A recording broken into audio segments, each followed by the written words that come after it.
Yo nakama, apa kabar kalian semua? Semoga kalian sehat selalu. Kali ini kita akan membahas anime yang sedang naik daun akhir-akhir ini, yaitu anime Kimetsu no Yaiba, lebih tepatnya At Infinity Castle. Peringatan, video ini mengandung full spoiler.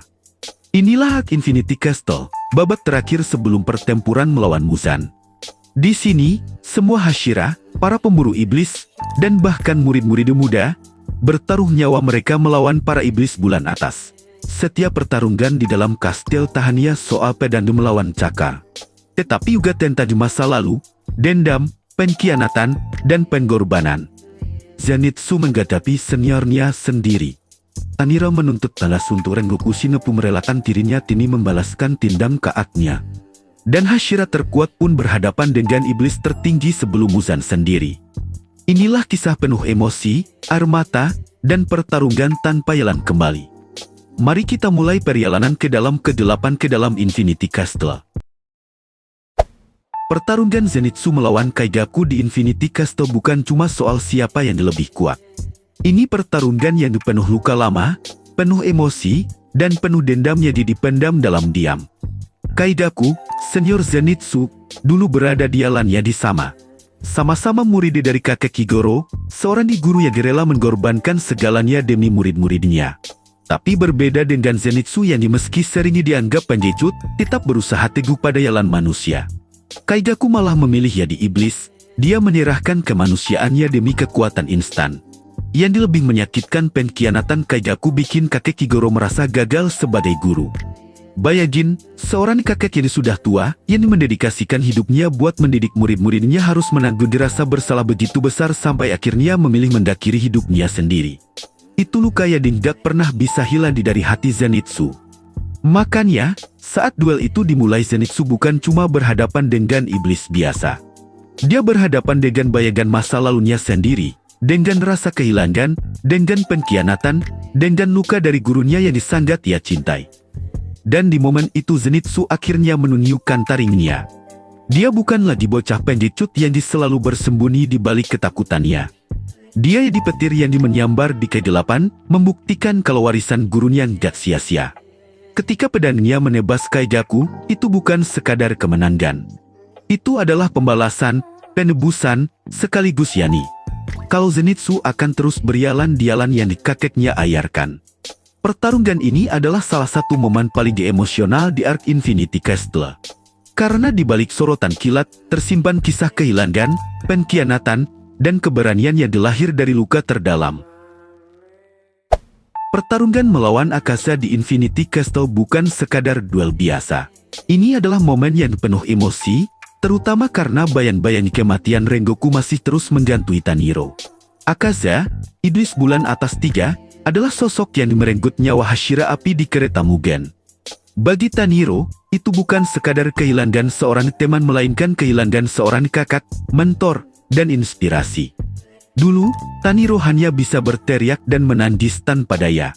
Tapi hari ini, dia berdiri tegak bersama Giyu, menantang monster yang pernah menghancurkan harapan mereka. Pertarungan berlangsung dengan intensitas luar biasa. Akaza menyerang tanpa henti, tubuhnya terus meregenerasi. Namun kali ini, Tanjiro bukanlah bocah lemah yang pernah ia pandang di sebelah mata. Dengan setiap ayunan pedang, Tanjiro membawa semangat Rengoku, tekad untuk menuntaskan yani, dan kekuatan hati yang membara.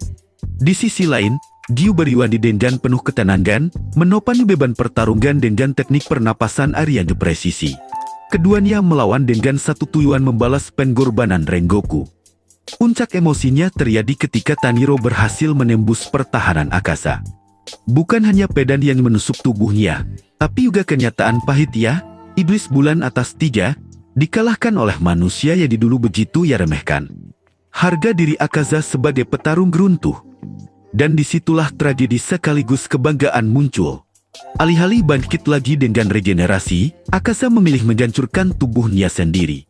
Ia menolak melanjutkan hidup setelah dikalahkan, karena prinsipnya sebagai petarung sejati lebih baik binasa dengan harga diri, daripada hidup tanpa kehormatan. Kematian Akaza berbeda dengan iblis lain. Ia tidak mati karena matahari, bukan juga karena putus asa. Mati menjargai lawan serta ingat akan masa lalunya. Ia mati dengan cara yang hanya bisa dilakukan oleh seorang ksatria, meski ia sudah menjadi iblis. Bagi Tanjiro, kemenangan ini bukan hanya soal menebas iblis. Ini adalah penutup luka lama, sebuah pembalasan yang penuh penghormatan untuk Rengoku. Dan di balik itu semua, kita bisa melihat bahwa bahkan di antara kegelapan iblis, masih ada secercah jiwa manusia yang berpegang pada harga diri. Pertarungan di Infinity Castle ini benar-benar jadi salah satu yang paling menyayat hati. Doma, iblis bulan atas 2, iblis dengan wajah tampan dan senyum dingin tapi hatinya kosong. Dialah yang membunuh Kanai Kocho, kakak Shinobu, dan membuat Shinobu masuk ke pertempuran ini dengan hati penuh dendam.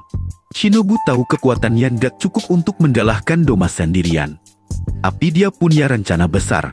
Dengan tubuh yang penuh racun, dia menjadikan dirinya sendiri senjata hidup. Walaupun akhirnya Shinobu gugur, pengorbanannya bukan sia-sia karena racun itu perlahan menghancurkan tubuh Doma dari dalam. Pertarungan kemudian dilanjutkan oleh Kanao, murid terakhir Kocho bersaudara. Berat banget rasanya, karena dia harus menghadapi iblis yang sudah merenggut kakaknya, sekaligus melanjutkan wasiat Shinobu. Dan di tengah pertarungan sengit itu, muncullah Inosuke. Awalnya banyak yang dikaget, tapi ternyata Inosuke juga punya alasan pribadi. Ibunya dulu adalah korban dari Doma saat kecil. Inosuke dibuang ke tebing demi diselamatkan, sementara ibunya dimakan oleh Doma. Jadi, tanpa dia sadari, rasa sakit itu udah ada sejak lahir. 3 orang dengan luka masa lalu yang disama berdiri bersama melawan iblis yang satu. Shinobu dengan pengorbanannya, Kanao dengan tekadnya, dan Inosuke dengan amarah masa kecilnya. Akhirnya, semua itu bersatu di kekuatan dan untuk pertama kalinya, senyum dingin Doma akhirnya hilang di selamanya. Pertarungan ini bukan cuma soal kekuatan tapi soal luka, kehilangan, dan pembalasan yang di akhirnya bisa membawa ketenangan. Pertarungan melawan Kokushibo, iblis bulan atas sih, bisa dibilang dia adalah salah satu pertempuran paling brutal di seluruh cerita Demon Slayer. Kokushibo, yang di dulunya manusia bernama Michikatsu Tsugikuni kakak kembar dari Yoriichi, membawa luka masa lalu dan rasa iri yang tak pernah hilang. Di Infinity Castle, Gyomei, Hashira terkuat, bersama Sanemi, Maichiro, dan Denya harus bertarung di mati-matian. Tapi yang dibikin pertarungan ini emosional bukan hanya karena lawannya iblis terkuat, melainkan karena semua karakter yang terlibat punya beban dan masa lalu yang pahit. Denya, yang rela mempertaruhkan tubuhnya demi membantu kakaknya Sanemi, menunjukkan betapa kuatnya ikatan saudara, meskipun mereka sering berselisih. Moichiro, sang Hashira termuda, membawa tekad untuk membuktikan dirinya meski hidupnya penuh kehilangan. Dan Gyomei, dengan ketenangan dan keyakinannya, menjadi tiang kekuatan di tengah pertempuran yang hampir mustahil dimenangkan. Di sisi lain, Kokushibo bukan sekadar iblis biasa. Dalam dirinya masih tersisa penyesalan sebagai manusia tentang bagaimana ia selalu berada di bayang-bayang di adiknya, Yoriichi. Itu sebabnya, pertarungan ini bukan hanya soal tebas-menebas, tapi juga tentang emosi, dendam, pengorbanan, dan rasa iri yang menelan waktu ratusan tahun. Akhirnya, meski para Hashira dan Demon Slayer berhasil menyatukan Kokushibo, harga yang harus dibayar sangat mahal. Pertarungan ini meninggalkan luka yang di dalam, bukan hanya di tubuh, tapi juga di hati. Inilah salah satu momen paling menyayat hati di Kimetsu no Yaiba, saat kekuatan, pengorbanan, dan masa lalu bertabrakan di medan pertempuran. Menyatikan pertempuran seru dan dramatis. Inilah 4 pertarungan sengit di Arc Infinity Castle yang 2000 kalian tonton. Silahkan like, komen dan subscribe untuk mendapatkan info menarik seputar anime lainnya.